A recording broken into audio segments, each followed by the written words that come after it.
General Anselm Sanyato panguva ino vanoonekwa kunzi ava vari papiki. Panoonekwa kunzi is calling a spade with the sports ministry. Right now ari kunyatsoonekwa kunzi is leaving no stone unturned. Pane mashoko achifumurwa panguva inoi. Aiwa nevakomana vechange radio panguva inoi pasocial media hendo yavo vanouya vachinyatswa antena vachifumura General Anselm Sanyato pane zviitiko zvakaitika previous years. Sanapinda mashoko abudanjirwa panapa nobva subscribe or like out on the bell kuti muna panapa muchange radio mudanyora chiti General Anselm Sanyato in civilian clothes vanoposta mapictures amuri kuona vachivhizitira these guys vakainvolvewa fatal accident vanova magolf players andambira achiti during the November 2017 coup has been quite a journey. It has not worked so well.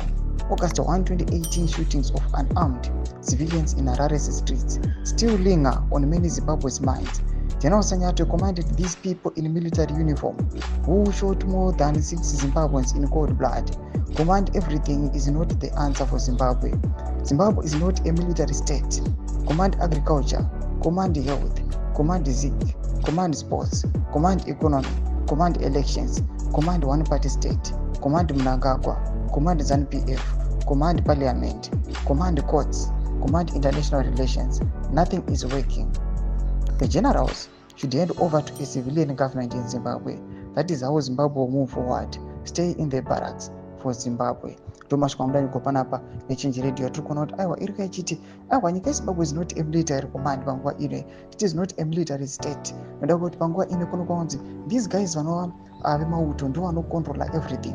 Panguva ino pari kuonekwa Anselm Sanyato aiwa ari mucivilian right now ari kusports ministry.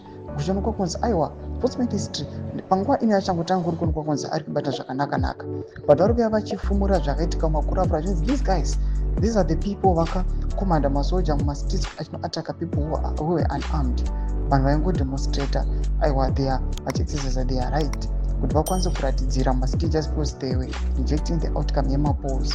Mbudzi mafunguro enyu muri kudiva pamusoro pechitiko ichi. Nakomesa section medu dzimafunguro enyu. Subscribe or like, wachira on the bell icon.